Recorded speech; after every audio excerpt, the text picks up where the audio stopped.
Hello once again, ladies and gentlemen, and welcome to a special addendum to my Fire Emblem Path of Radiance Maniac Iron Man run. Those of you who haven't been watching the Saturday live streams probably have no idea what any of that meant, so here's the breakdown. An Iron Man run is a playthrough of Fire Emblem in which you do not reset for any reason. If an item is lost, if a character is permanently killed off, you cannot undo that action by resetting the chapter. Essentially a challenge run that harkens back to the original spirit of Fire Emblem, fully embracing the inevitable losses that come with fighting a war, and also getting the player to use characters or strategies they normally wouldn't. And in the case of Path of Radiance, this Iron Man ended up being very eye-opening for me, but also infuriating because of the other condition, Maniac Mode. This is an extra difficulty level that was cut from international releases in favor of an easy mode, partially because haha Western players are terrible at games, but also because Maniac Mode is so horrifying and vile, you'd be tempted to think that Shozo Kaga had been rehired. Okay, I'm partially exaggerating, but some chapters became complete monsters in Maniac Mode. Prior to this run, I had experienced this mode only one time, and I had quit, realizing I couldn't clear the game's most infamous chapter. And so, after watching other streams manage to actually clear this mode with the Iron Man challenge, I felt it was my time to step into the ring on this one, because knowing the general skill level of Fire Emblem streamers, if they can do it, surely I can. Well, in reality, I kinda cheated. I did in fact reset 3 times because I made a ridiculous mistake early in the streams they occurred in, and I didn't want to spend the rest of it upset at myself for it. These challenges are not officially sanctioned and exist for the audience rather than the player, so I don't think allowing a turn wheel or two is such a horrible idea, especially in a series where permanent death can create highly frustrating situations. We're video game players for entertainment purposes, remember? At any rate, I officially got a game over in the final chapter, but I couldn't just leave the playthrough unfinished, so close to the end, hence what you're seeing right now, at quadruple the speed of course. And quite honestly, a game over in the final chapter is much farther than I could have ever imagined I would make it in an Iron Man of Maniac Mode. For making it this far and not even having any of the growth boosting items from New Game Plus, call me egotistical, but I think I deserve a little credit for that. Another reason I decided to take on this ridiculous challenge is to have a sort of tribute to Path of Radiance, which has long stood, in my view, as the all-time best Fire Emblem ever made. It has flaws, of course. Every Fire Emblem has flaws, except for Sacred Stones. That game is flawless, but the game did so much for the series that if they could maybe think about an HD remaster with some of the balance flaws patched, I think that could easily become the finest game in the whole series today. Path of Radiance has one of the most detailed settings in the series, with wonderfully written characters and all kinds of alternate conversations that trigger based on what characters are dead and when, and a long list of conversations that activate when particular characters attack certain bosses. And bosses themselves are actually made memorable, whether through comic relief or through having a little surprise in store if you connect the dots between them. The plot is heavy on classic tropes, sure. We're fighting an evil king who wants to take over the world, and the game tends to beat you over the head with a racism moral and all that. But when you start finding out the evil king's motivations for doing what he does, when you start examining how the game plays around with traditional Fire Emblem character roles, that's when Path of Radiance's writing really starts flourishing. Then you have legitimately creative level design. Path of Radiance has no shortage of gimmick characters or clever maps. There are defense chapters where you must defend yourself from massive waves of foes. There is a prison escape chapter where you have the option of sneaking in and slipping out with the prisoners entirely unseen. There is a chapter where armed thugs hold innocent priests hostage, and you must find a way to eliminate them without harming any of the holy men. There's a canyon map where the enemy sends giant boulders rolling away. There's a classic desert chapter with a ton of treasure in the sands. And then you have some odd inclusions like a grand total of 2 Fog of War chapters and then none after that, which is odd. But the maps are very well designed, with lots of areas you can set up defensive formations in, even though there's not a lot of terrain to hide in for evasion bonuses. A hedge here or there maybe, but not a lot of forts or mountains. I think it works out though, since you definitely want to keep moving in many chapters if you want all the treasures, especially since thieves are now able to steal more items than they could in the GBA games. It is in fact possible to pilfer the books and staves right off the enemy sages and bishops, and believe me, that is a lot of fun. The GBA games were very back to basics in their approach, which was totally alright, but some ideas from the SNES Fire Emblems, complicated as they were worth trying out again, and so Path of Radiance reintroduced the skill system. Many units have passive bonuses or extra commands that help each individual unit stand out, and the player can also get skill scrolls that, in addition to stat boosters, allow units to be further customized in interesting ways. Many players have underestimated some skills that seem redundant, such as Deadeye, which is exclusive to snipers, and randomly inflicts sleep status. But believe me, I really would have liked having that here in this chapter in particular. If there's a small chance I can shut down an enemy with a single pot shot, you bet I'd take it. And there's also a couple of bows exclusive to snipers with extended attack range. Makes it very easy to do this from a safe distance. One character is even capable of calling in reinforcements, and you have no idea how great those reinforcements are until you try them out yourself. They're AI controlled, but you can issue them simple commands. As for interesting combinations of skills, there's the combination of Vantage with Guard, which I am using here. Vantage ensures that you attack first, even on enemy phase, and Guard has a chance to cancel enemy attacks if you hit them first. You can see where that's going. More well-known is Wrath and Resolve, two skills that grant a huge boost when you're low on health, though it can also get you into trouble, which you might see in this very chapter. Stick around and find out. Path of Radiance also introduced some wonderful mechanics that unfortunately either get dropped in later games or just aren't the same. Weapon forging allows players to create custom weapons, although you can only increase the numerical values, and it costed a lot of money. But sometimes a stronger weapon is exactly what a weak unit needs to get his head above water. Forging would be expanded upon in future Fire Emblems, but other systems weren't. Bonus experience is a mechanic where performing well earns points that can be distributed to any unit you want. So if a unit is very low level when they join, you can invest points in them to get them up to speed. It's a fantastic idea, though strangely it's exclusive to Path of Radiance and its sequel, much like the overhaul to the support system, which became a lot easier to use.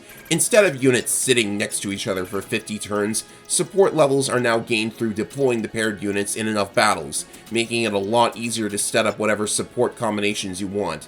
Sadly, this is the last Fire Emblem to use this exact system, even though supports return in later games. Finally, there's Shoving, which pushes a unit one square. This has a number of situational uses and does return in later games, but only as a highly limited command skill.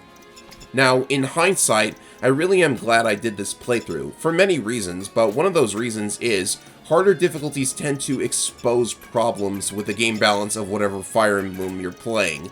On hard mode, the highest level in the international versions, the game's challenging enough, but for experienced players it may not be threatening enough for them.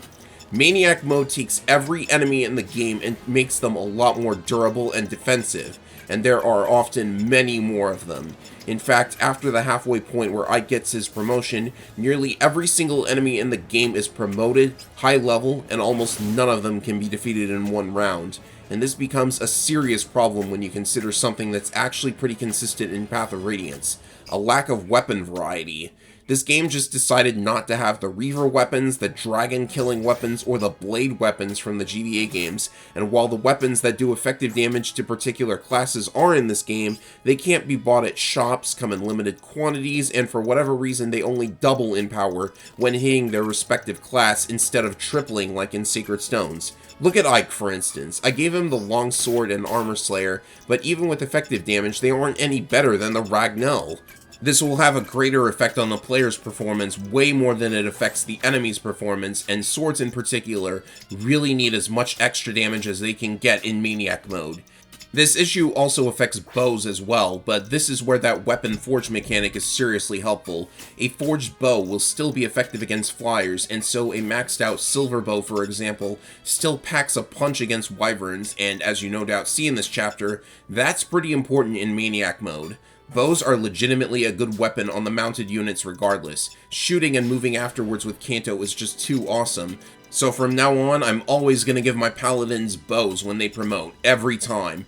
Everyone seems to go for axes because the hand axe is ranged, but its horrible accuracy makes it far inferior in my view. Consistency is needed in an Iron Man run when you can't reset over and over until the dice fall exactly the way you want it to. It annoyed me that the longbow and double bow are exclusive to snipers though.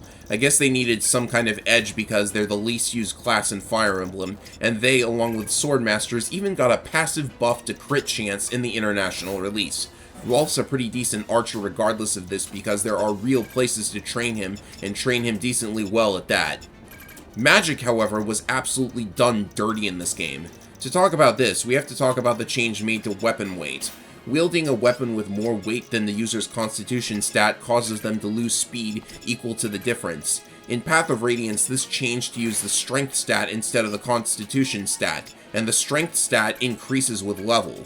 So, what this means is that in the early game, you're going to be discouraged from using non-basic weapons because it'll hurt your speed, but as the game goes on and units start gaining more strength, eventually the weight system basically doesn't exist to them because they have enough strength to wield any weapon without causing a speed loss, unless you are a mage.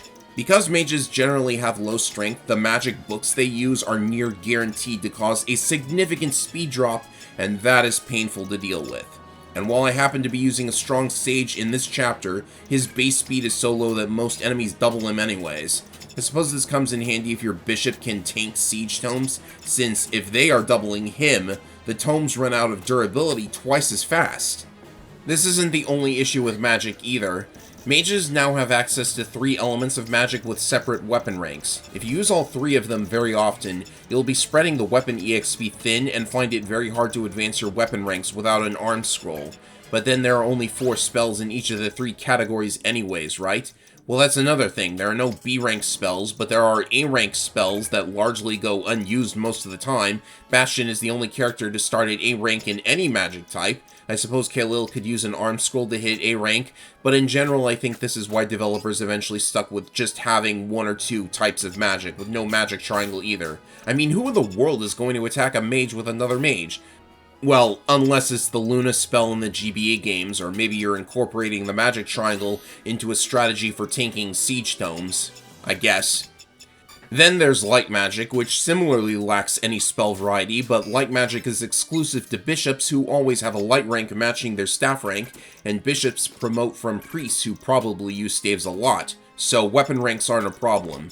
But then, there is literally only 1 playable priest, and therefore only 1 playable Light Magic user. And while we're at it, did you know that there's a total of 6 potential staff users in Path of Radiance? And half of them need to promote to do it! Oh, and the fact that sages can choose a physical weapon instead of staves is a really sick joke. They're really only doing it to make pre-promote sages unable to use staves, because Pent and Soleil were seriously overpowered because of their high staff ranks, right? Yeah, no they weren't. Knives are also primarily used by thieves because I guess it was just too good for them to have swords. You know who did get swords though? Mist gets swords when she promotes. You can see I tried to get some use out of the magic swords in this game, but she doesn't hit often with her low skill stat. Guess I shouldn't have spent the arm scrolls on her after using a bunch of bonus experience to promote her early. Now, the funny thing is, saying all this doesn't really make Path of Radiance a worse game. I could go on about how there's a bunch of S-rank weapons cut from the final game, thereby causing S-ranks to mean almost nothing if it's not your sword or bow rank, but in reality, the characters affected by all this still end up being good and playable at the end of the day. I mean, I guess you could say that makes all of my talking and thorough analysis pretty much only good for filling up time in this half-hour video, I guess. Why don't we move on to comments about the playthrough proper? I make it seem like Maniac Mode is monstrous in difficulty, but if you know how it all plays, it's possible to get into a groove where you learn to take each chapter one at a time. The tough part is, there are times where you have to be constantly preparing for a particular moment in the game long before you actually reach it, with characters leveled and loaded up with skills and items to boot. One of the most key units in the game besides Ike has got to be Oscar. The main attraction there is that these two units both support each other with the Earth affinity. Affinities determine the type of bonus they get for supporting, and Earth is noteworthy for granting an extra evasion bonus, and a big one too. If these two max their support, it's almost impossible for any enemy in the game to touch them if they aren't a dragon, or they have a weapon triangle advantage. Another reason to get bows on Oscar, by the way, they ignore the triangle. You can then give Oscar the Provoke skill, causing nearly all the enemies to target him exclusively unless they see they can kill someone. I'm surprised nobody thought of this before. It worked tremendously well for me. The only danger is if a bishop targets him with a sleep staff. A hilariously dick move by the designers is that sleep removes nearly all of your evasion boosts, so he's a sitting duck to the siege tomes if it lands on him, which originally it did in Chapter 28. He's alive here because I reloaded and replayed that chapter more times than I'd care to admit, just so I could get to the final chapter with Oscar alive, because I'm pretty sure that would have been the key to at least making it possible to clear the final chapter in the Iron Man. In addition to a handful of units just not turning out strong enough to handle Maniac mode even after they leveled up and promoted, like Zyhark and Jill, there were some painful deaths early on. I lost Boyd because of some kerfuffle with the enemy AI. Guess those weird red lines in 3 houses were good for something after all. He took the hammer and elixir with him, which was embarrassing. I also lost Volk later on, which meant no more stealing physics. Guess that shade skill isn't always reliable. Perhaps most painful of all was the loss of Soren, because I didn't expect a sniper to reach him with a longbow. This is the first game to have any sort of enemy range view, so I think I had gotten a little too used to 3 houses and Engage having much better enemy range view, but I did legit make mistakes throughout the game, so I know better if I ever want to make a second attempt. Though, some of the losses were more frustrating than others and really made me start to tilt. Ever lost a great unit to a technicality of all things? See, way back in Chapter 11, the first time the boss enters combat, you get ambush spawned by the Black Knight. He normally moves only 2 spaces, but if someone's in his range, they are just dead no matter what, and it was my error that caused him to appear, but it still felt like I had a leg chopped off for a slight misstep, and it cost me both Lagoos, and by proxy Stefan along with them. But the most hilarious loss was in Chapter 24, already a very sticky chapter to deal with. If you don't go fast enough, Jeffrey can be killed before you recruit him, but this is when Maniac mode really starts flooding the maps with enemies to slow you down. I'd have gotten through it though, until I tried using Racin to refresh 4 units at once. This was a dangerous play, but the idea was to rescue him away from danger with one of the refreshed units. That unit was on a river tile, and Racin was on a bridge tile. These are tiles with different elevation, and, this has to be another sick joke, 2 units with different elevation are no longer considered adjacent, so the refresh didn't work, and I couldn't get him out of there. I've literally never had that happen in any playthrough of Path of Radiance, and I've never seen it affect anybody else, ever. So, kind of a surprise to have that happen. But the most monstrous chapter in the game is, without a doubt, Chapter 26, known simply as Clash. It's already rather boring and lengthy on the lower difficulties due to basically being an open field with massive swarms of enemies, siege tomes, dozens of paladins, and why not, more wyverns. On Maniac mode, there are over 100 total enemies, including the reinforcements, and for Iron Man players, they get to deal with Alencia being force deployed and potentially causing a game over if she gets sniped.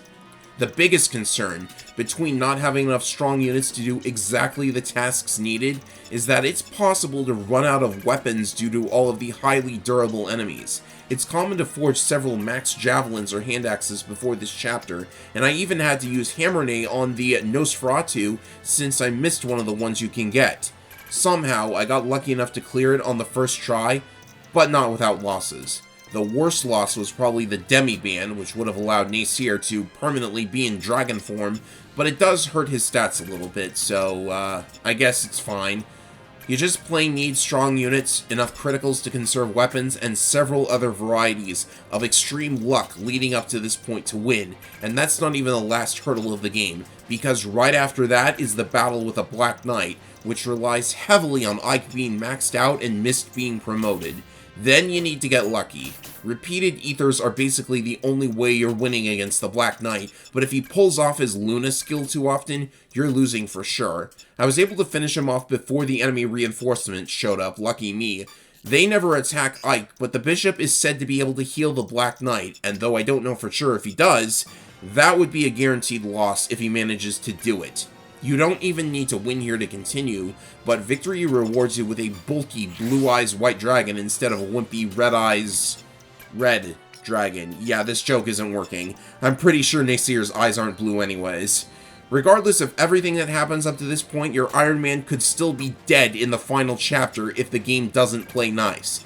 By now you probably realize I did in fact clear the final chapter with this setup, so it could have been possible, but I can't possibly imagine the numbers rolling in my favor, and I had already broken the Iron Man rules already, so let's talk about the final chapter at long last. It's a lot like Clash, only with the biggest insult of all time, and actually difficult final boss in a Fire Emblem game.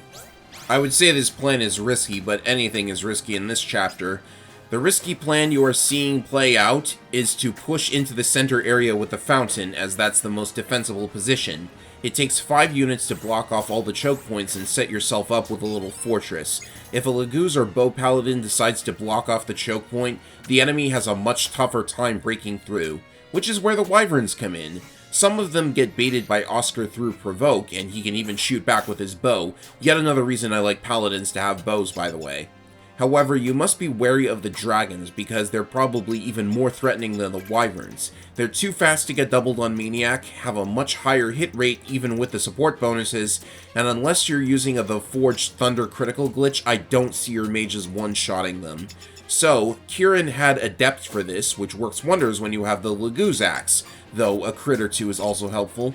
Meanwhile, someone needs to deal with the Siege Tomes. The best way to take them down is to call reinforcements with Tanith, as the Falconite AI seems to go after them at the earliest opportunity. If they can't attack one straight away, direct them to a position where they can get them on the next turn, or even use Tanith herself with the Vague Kadi, or another flyer if you have one. You need to do all of this while taking down as many Wyverns as possible before they can damage your weak and vulnerable units. Paladins are great for shooting down the Wyverns and then getting back into position with Kanto. Therefore, they're the best at blocking off the choke points. And if you gave them all bows like I recommended, then you're going to be able to do some extra damage to them, and that'll help you get rid of them, but it'll still probably take 2 units to defeat 1 Wyvern, unless they took damage on the enemy phase. Personally, I didn't have any mages remaining besides Bastion, but if you have any, then you should definitely use them here, although Wind Magic is probably not going to do as much extra damage as you're hoping. Even Tornado is just barely better than Thunder in this spot.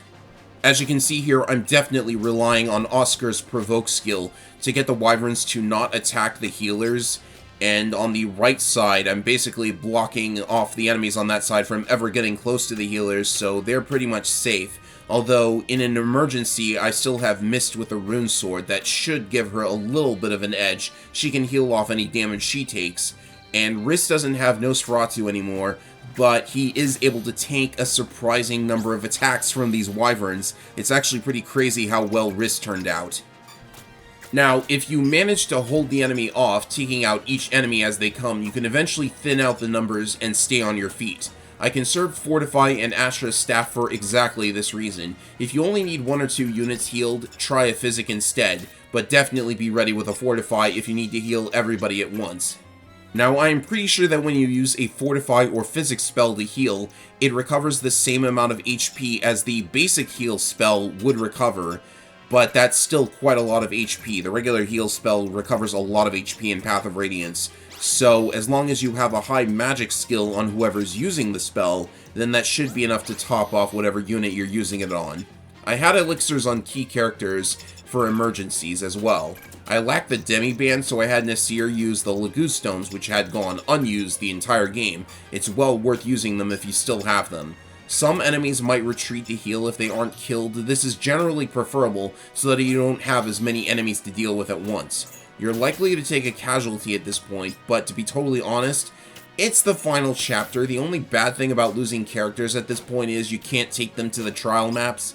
Did anyone actually play those? I don't feel like anybody would actually play trial maps today, especially since in order to unlock some of them, you have to connect your GBA Fire Emblem games to this, and also, in the Japanese version, you actually have to beat Maniac Mode in order to unlock one of the trial maps, which I'm going to do here, I guess. Anyways, enough stalling. On the 9th turn, one final headache presents itself. Mad King Ashnard is the biggest monster in the entire game, and on this difficulty, he eventually discards traditional Fire Emblem boss conventions and comes after you actively. Luckily, we can take advantage of the AI's tendencies. After Ashnard takes his first turn, ensure that Ike and no one else is positioned in his range on the tile that leaves him sitting next to the fountain. Once he's there, have Oscar, Nasir, and Ike trap him by surrounding him. For whatever reason, he can't move through the fountain, so he's stuck right where he is, making him much easier to control. Fighting him is a lot like fighting the Black Knight. You can barely damage the guy without a skill. Ike needs ethers once again, or if you're smarter than me and saved Wrath and Resolve, you can put them on Nasir and see if it isn't possible to get some extra damage that way. I've seen videos of Ashnard attacking Nasir at close range for some reason. Normally the AI avoids counterattack damage in every circumstance. So in this situation, he's actually going to attack Oscar because Oscar can't do any damage in return. But that's not even close to being the end of it. It's bad enough that you have a moving boss, but to make things even worse, you have a long line of generals and a mini-boss with the S-rank Lance also approaching. Fortunately, I got a bit of a lucky break. Bryce was drawn into attacking Toriano from the other side, leaving him far more vulnerable to attacks from other units, and he couldn't support Ashnard. The Wishblade can potentially hit Oscar and free the Mad King, but luckily the generals can't really accomplish the same. In fact, they crowd around him so much and block other units from getting in there. In my case, I neglected to make Oscar drop his weapon, thinking the triangle advantage was necessary, but eventually killing the generals allowed a dragon and even more wyverns to slide in and kill him. Luckily, Ike was ready with the ethers, and so the Mad King fell in battle. And then the second phase of the fight starts. That's right, they added a phase 2 to this boss. Luckily, you're now allowed to call in a Laguz general, who thank goodness can actually damage Ashnard, and you better call in Gifka instead of Tybarn like you normally would. Tybarn is not fast enough to double Ashnard on this difficulty. Oh, and never call in Nisala, he's not good enough. I don't know why they give you this option to call in Nisala. If you call Nisala and still win, please upload the video of it or else I will not believe you. Anyways, in this situation, I needed to scramble to get my defenses ready again. The general you call appears on the other side of the fountain wall, so I normally need to call Tybarn so he could fly over, but I absolutely need Gifka's power here. He can't tear through that many enemies nearly fast enough, but luckily I had another trick up my sleeve. I never used the rescue staff until now. This thing normally rescues units, now it's rescuing the run. I was out of Fortify, however, so it was now a race against time. Holding off the enemy as the numbers dwindle was proving impossible. It was up to Ike and Gifka to chip at Ashnard's health, and I was fully expecting the game to say LOL no, and make them miss too many times. They did not. After a long and bloody finale, Maniac Mode was cleared, and Tellius would be safe from the chaos until the next time someone decides touching the object that has the spirit of pure chaos sealed inside it is a good idea. And that is the tale of Path of Radiance Maniac Mode. Gotta say, I've never talked at length about this game to this extent, but the journey has been eventful, if at times annoying enough to make a man pull his hair out, assuming he has any hair, of course. This game has a reputation for being lengthy, and I think the turn counts and time spent on each map speak for themselves.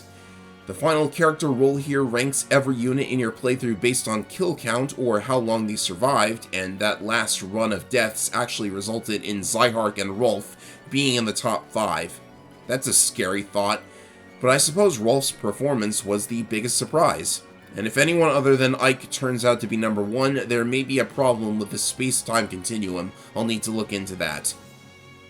I can't really imagine ever doing a replay of Maniac Mode straight away, especially not in Iron Man. It's the kind of thing where I need a long break and there are other games to play, you know? And as long as Path of Radiance is... Radiant Dawn is even longer and not really the best sequel in my opinion. So as always, it's going to be up in the air what'll come next on this channel, but I hope the streams have been entertaining, and I hope you've enjoyed this finish to my first ever Maniac Mode Iron Man, and my first ever clear of Maniac Mode. I am Ephraim225, and I hope you stick around for what's to come. Later, everyone.